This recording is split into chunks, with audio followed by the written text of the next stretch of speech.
Sleeper bus tipe Suite Class Family yang memiliki konfigurasi kursi 2-1 dikenal sangat sesuai bagi penumpang keluarga. KYM Trans merupakan opsi sleeper bus family paling murah namun dengan kualitas pelayanan yang jelas tidak murahan pada jalur Surabaya-Jakarta yang kami tumpangi kali ini. Booking tiket KYM Trans dilayani via websitenya seperti tampak pada video. Tertera nomor call center yang bisa dihubungi via WA. KYM Trans memang tidak memiliki armada sleeper bus yang terlalu banyak, sehingga operator bis ini harus memaksimalkan armadanya dengan membuka opsi lokasi boarding cukup banyak sepanjang rutenya. Bisa dilihat pada screenshot lokasi boarding ini, 10 tempat ini baru sebagian yang bisa dipilih calon penumpang seperti tertera pada website KYM Trans. Kami menghubungi KYM Trans via WA, ternyata admin mereka sangat fast response. Kita bisa bebas tanya-tanya dulu baru kemudian memilih titik naik di Surabayanya. Dari dua opsi terminal Bungur Asih atau di kantor Pool Kim Trans Sedati Agung Sidoarjo, kami pilih di Pool Kim Trans Sedati. Lalu untuk seatnya, kita bisa memilih opsi yang masih available sesuai preferensi. Kami sih selalu prefer di bawah, agar tidak mesti naik ke seat atas, dan posisi seatnya yang agak ke depan. Saat itu kami pilih seat BB2 dan BB3. Setelah itu kita isi seluruh data yang dibutuhkan untuk booking via WA, kemudian melakukan pembayaran. Konfirmasi pembayaran dikirimkan via WA juga dalam waktu sangat cepat loh. Ini adalah bukti transfer pembayaran berhasil. Kemudian e-tiket dikirimkan oleh WA by System KYM Trans, lengkap dengan reminder tempat dan waktu kumpul, serta informasi kontak lain-lain yang mungkin penumpang butuhkan. Kalau yang ini adalah e-tiketnya beserta kode booking, tampak tertera harga seat Suite Family Sleeper KYM Trans rute Surabaya-Jakarta, atau lebih tepatnya Jabotabek lah. Karena kan kita bisa turun di exit tol mana saja yang dilalui rute bis ini hingga ujungnya sepertinya di Poris Tangerang dengan harga sama yaitu Rp440.000. Oke, beres dengan urusan booking, maka pada hari H kami datang ke Pool KYM Trans Sedati dengan taksi online. Drivernya ramah banget, arek Surabaya tapi lama kerja di Bekasi sehingga nyambung dengan kami yang memang akan pulang ke Bekasi dari Surabaya. Jangan salah bahwa lokasi Pool KYM Trans Sedati yang baru itu ada di samping gedung Kawan Lama atau BPJS ya. Lokasi sebelumnya itu ternyata ada di sebelah JNE. Dan kedua lokasi lama dan baru ini relatif berdekatan. Jadi jangan sampai salah karena tagging di Google Map itu masih ada yang di lokasi lamanya loh. Oke, ini kami sudah tiba di Pool KYM Trans yang baru. Bangunannya dengan list warna kuning yang unik. Di area parkirnya hanya terdapat satu unit bis saat itu, warna hitam. Ini sleeper juga loh. Jadwal keberangkatan kan 17.30 ya. Kami tiba di sini sekitar ya mungkin 17.15 gitulah. Spare waktu 15-20 menit lah. Area parkir di sini bisa menampung bis banyak banget sih kalau lagi crowded gitu. Oke, kami masuk ke dalam kantornya. Pintunya lucu dengan aksesoris serba Hello Kitty. Agak unik juga ya operator bis tapi brandingnya gitu Hello Kitty. Tapi ya mungkin keunikan itu menjadi salah satu strong point mereka. Sah-sah aja sih. Kita lapor dulu ke staf yang duduk di meja di sebelah kiri itu, lalu akan menerima semacam boarding pass lah. Ruang tunggunya cukup luas ya. Yang unik kursi bagi pengunjungnya adalah jok bis juga. Kami lupa itu bisa di reclining atau enggak, tapi kayaknya bisa deh. Oke, setelah beres urusan boarding maka kami keluar untuk menunjukkan suasana. By the way, lokasi Pool KYM Trans Sedati ini arah Bandara Juanda ya. Lokasi sih sebenarnya di Sidoarjo. Nggak jauh ke sebelah timur dari sini sudah masuk kawasan bandara. Tampak beberapa mobil pengantar penumpang diparkir di sebelah kiri lapangan parkir ini. Bis sleeper warna hitam ini tampak diparkir dengan penutup bagasinya terbuka. Tampak desain kompartemen bagasinya itu tembus dari kiri ke kanan. Ini memudahkan untuk barang-barang yang cukup besar masuk ke dalam bagasi. Desain kompartemen bagasi bis-bis KYM memang kalau nggak salah ya kebanyakan begini. Kalau ini adalah toilet dari ruang tunggu Pool KYM Trans, hanya tersedia satu, kebersihannya perlu banget untuk ditingkatkan. Kalau ini adalah musolanya, tersedia 2 soft di sini. Sama ya, ini kebersihannya juga sangat perlu untuk diperbaiki. Menjelang waktu keberangkatan, bis kami akhirnya tiba. Sleeper family warna putih ternyata. Dekorasi Hello Kitty-nya itu loh yang nggak tahan. Bis ini sebelumnya berangkat dari terminal Bungur Asih ya. Setelah menaikkan penumpang di Bungur, lalu bis ini bergerak ke Pool KYM Sedati. Kami memasukkan barang ke bagasi dulu. Terlihat desain kompartemennya juga sama ya, tembus dari kiri ke kanan. Jadi kapasitas muat bagasinya juga cukup besar. Pintu depan bis terbuka, tapi ternyata penumpang tidak masuk dari sini. Pintu depan ini khusus bagi awak bis saja, supir dan keneknya lah. Sedangkan pintu bagi penumpang terdapat di bagian belakang, yang ini. Seperti biasa penumpang melepas sepatunya ya saat naik ke dalam bis. Terdapat semacam rak penyimpanan sepatu di bagian belakang bis ini. Tujuannya ya supaya bagian dalam bis ini karena tertutup karpet gitu, itu tetap bersih. Kabin family yang berisi 2 kursi kami tunjukkan di sini.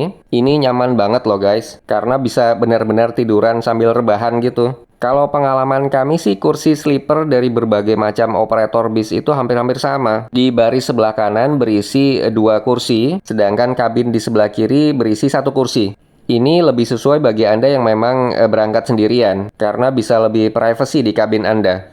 Oke, kami masuk ke kabin kami di sebelah kanan bawah ya, BB2 dan BB3 nomornya. Tadi kayaknya ada lembaran booking yang jatuh. Di kursi yang sebelah kiri ternyata tidak ada layar monitornya, sedangkan di yang sebelah kanan itu ada. Nggak tahu nih kenapa berbeda. Apakah karena asumsinya yang akan menempati kedua kursi ini adalah keluarga jadi bisa sharing gitu ya. Namun demikian mestinya sih tersedia masing-masing menurut kami. Tapi layar monitor ini belum bisa dinyalakan nih. Kami sudah coba cari tombolnya tapi nggak bisa nyala. Mungkin nanti setelah bis berjalan baru bisa dinyalakan. Segera kami coba port pengisian daya baterai HP-nya. Bekerja dengan sangat baik. Masing-masing kursi memiliki port pengisian daya baterai HP ya. Ini kami perlihatkan port pengisian baterai HP-nya. Seperti biasa terdapat 2 USB port. Ini dibukanya agak susah tadi. Mungkin karena pakai satu tangan, kita bisa pilih yang mAh-nya lebih besar supaya lebih cepat gitu dalam mengisi baterai HP kita. Oke, tadi petugas sudah melakukan absen penumpang. Petugas lalu masuk ke dalam kompartemen bagi awak bis di depan. Setelah memastikan seluruh penumpang yang akan berangkat itu sudah lengkap, kami pun meninggalkan pool KYM Transsedati. Tampak di luar sudah menjelang gelap karena ini sudah pas maghrib kayaknya. Terlihat bis sleeper warna hitam yang dari tadi parkir di area ini masih tetap ada di sana. Mungkin memang sedang tidak operasional. Waktu keberangkatan sleeper bus family KYM Trans ini terpantau cukup tepat pukul 17.43. Seharusnya kan 17.30. Ya kalau masih 15-an menit gini masih bisa dikejar lah waktu target tibanya gitu. Kami tunjukkan di sini bahwa tirainya bisa ditutup ya. Ada penahannya tadi di bagian depan. Ini supaya lebih privasi saat kita nanti tidur. Tadi staf bisnya saat melakukan absensi juga memberikan kantung snack pada kita. Warna kuning cerah, eye-catching banget. Kita lihat ya isinya apa. Sekilas lihat sih cukup banyak isinya. Jadi penasaran nih. Ada roti croissant 5 days. Lalu permen Fox 2 butir untuk seger-seger, kemudian susu kotak Milk Life, serta air mineral Cleo. Oke ya secara keseluruhan. Kalau ini adalah fasilitas selimutnya, masih plastikan laundry, terpantau bersih dan wangi banget. Nyaman dalam penggunaannya. Ini juga oke lah. Oke, bis kami terus melaju via Jalan Raya Bandara Juanda. Lalu harusnya sih belok ke utara untuk nanti masuk tol. Saat itu sebenarnya hari kerja, rush hour pula itu karena jam bubaran kantor. Tapi alhamdulillahnya lalu lintas saat itu cukup kondusif lah. Seperti tampak di sini ya, tidak terlalu macet. Tidak terlalu lama melaju kami sudah masuk tol. Bagian dari tol Surabaya Mojokerto lah, tapi kami nggak tahu pasti ini pintu tol apa namanya. Masih agak belum hafal saja walaupun sudah sering banget lewat sini sebenarnya. Bis sleeper warna putih yang kami tumpangi ini tergolong enak. Dalam artian bahwa suspensinya cukup nyaman, getaran yang terjadi juga ya terpantau minim lah. Suara-suara yang kadang muncul selama kendaraan dalam perjalanan juga minim.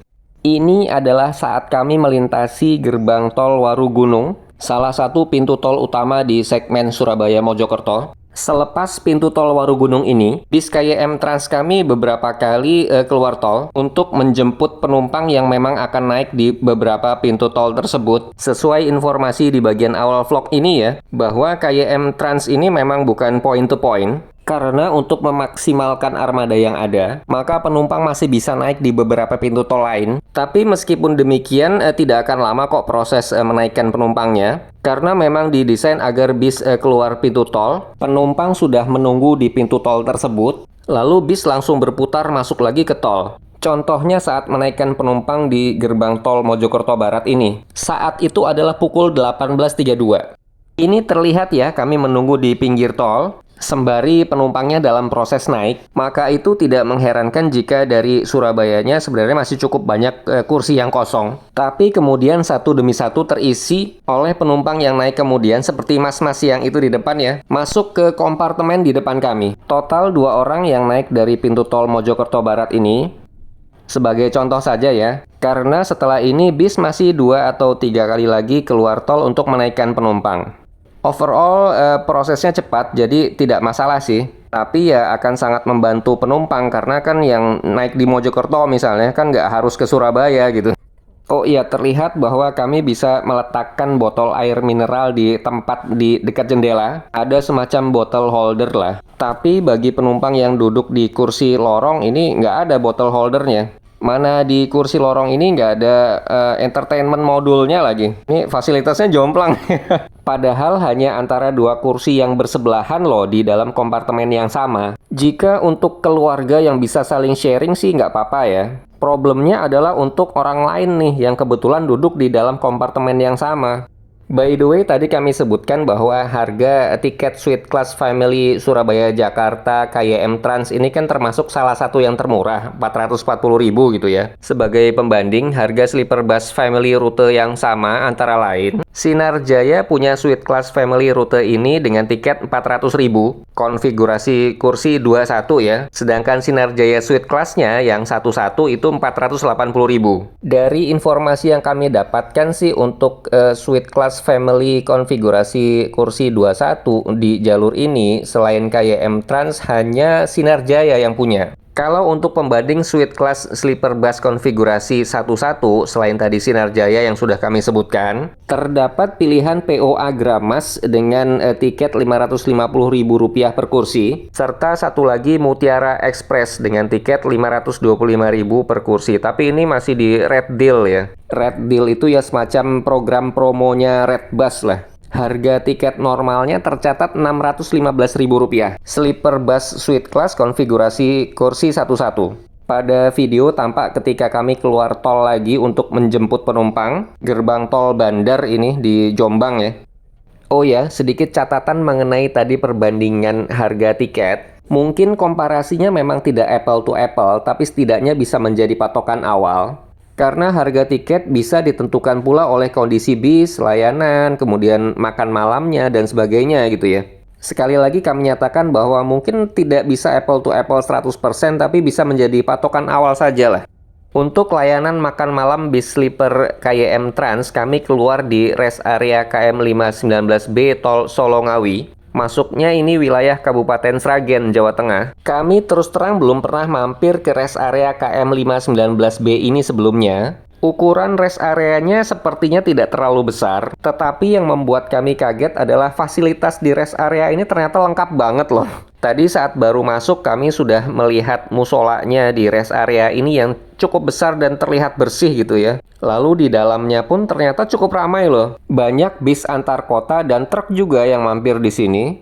Mobil-mobil pribadinya pun juga tidak sedikit. Bisa jadi rest area ini adalah salah satu andalan di trek Solo Ngawi.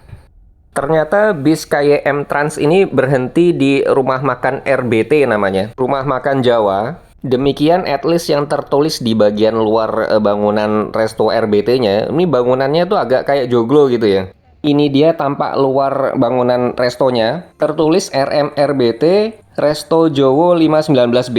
Tapi kalau ditanya RBT itu kepanjangannya apa, kami juga nggak tahu. Oke, bagi penumpang KYM Trans itu ada satu jalur tersendiri. Sudah ada tulisannya gitu kalau nggak salah. Kami mengikuti saja antriannya. Meja di kanan depan ini tampaknya dikhususkan bagi penumpang KYM Trans malam itu. Sistem pengambilan makan malamnya ternyata prasmanan. Kami agak lupa berapa kuota lauk utama dan sayurnya yang bisa diambil per penumpang. Tapi harusnya sih ada kuotanya. Karena per porsi kan tetap ada hitungan rupiahnya dong antara KYM Trans dengan RBT-nya. Anyway, setelah mencicipi hidangan di sini, RBT ternyata sangat di atas ekspektasi loh guys. Menurut kami top banget untuk ukuran rumah makan perjalanan bis antar kota. Mulai dari pilihan menunya yang super duper variatif, tapi ini tergantung pada harga paket yang dipilih ya. Paket makan malam KYM Trans ini tampaknya bukan yang termurah punya, karena saat kami mampir masuk ke RBT, penumpang KYM Trans itu diarahkan untuk prasmanan ke meja yang pilihan menunya banyak. Sementara rombongan lain yang masuk setelah kami ke meja dengan menu lebih terbatas. Rasa menu makanan di sini pun enak banget, ya kerasa lah bedanya daripada tempat istirahat lain yang pernah kami kunjungi. Minusnya cuma satu menurut kami, yaitu toilet dan musolanya terbatas. Seperti ditunjukkan di video ya, hanya tersedia sedemikian. Hal ini pula yang membuat kami tidak sholat isya di RBT, tapi di Masjid Rest Area, yaitu namanya Nurul Bayan. Masjid Nurul Bayan ini bagus sekali loh. Di video kelihatan banget ya bahwa bangunannya itu terpelihara dan bersih. Untuk ukuran Masjid Rest Area sih ini bagus banget. Dan tentunya membuat nyaman jamaah, alat sholat pun selalu siap digunakan. Tempat wudhu tersedia dalam jumlah banyak banget. Toilet pun juga tersedia banyak dan bersih. Jadi bisa dicoba nih jika di RBT-nya sedang penuh gitu, kita bisa ke toilet sembari beribadah di masjid ini saja. Penempatan tempat wudhu terlihat di sebelah kiri kanan masjid. Sedangkan untuk masuk ke masjidnya kita naik tangga sedikit ke atas. Oke, selesai sholat kami segera kembali ke parkiran bis. Lewat toko-toko ini paling dekat. Di depan rumah makan RBT-nya sudah kelihatan, sedangkan bis kami ada di tepat di depannya. Tampak kru bus sedang membersihkan kaca depan. Oh iya, by the way, kacanya ini single glass loh, lebar banget. Sebenarnya sih kaca seperti ini akan memberikan pemandangan ke arah depan yang lebar banget. Tapi untuk bis KYM Trans ini hanya bisa dinikmati oleh awak bis yang memang duduk di depan. Kami langsung masuk ke dalam bis. Oh iya, tepat di sebelah kanan tangga naik ini sebenarnya terdapat toilet. Toilet bis hanya bisa digunakan untuk buang air kecil ya, buang air besar nggak bisa. Toiletnya sebenarnya kecil banget ya, pas kita berdiri lah. Sama persis desain dan pembuatannya dengan toilet bis Sinar Jaya yang pernah kami ulas sebelumnya. Jadi di sini kami tidak review lagi. Toilet bis KYM Trans ini secara umum bersih dan nyaman. Air bersih juga tersedia dalam jumlah cukup memadai. Pintu dan kuncinya juga tampak oke. Terdapat marking pula di pintu mengenai larangan buang air besar di sini. Kayaknya ini diwanti-wanti banget ya, mungkin sering kejadian. Sedangkan di bagian luar toilet ini tersedia rak penyimpanan sepatu. Jadi tadi kami tiba di rumah makan RBT ini pukul 20.38. Hingga selesai makan lalu sholat dan kembali lagi ke bis ini tercatat pukul 21.16. Jadi total waktu istirahatnya ya sekitar 45 menit lah, cukup lah ya. Ini kami tunjukkan salah satu kursi single yang kosong, mirip dengan sleeper bus yang satu-satu, tapi yang konfigurasi satu-satu tentunya lebih lebar gitu area tempat duduknya.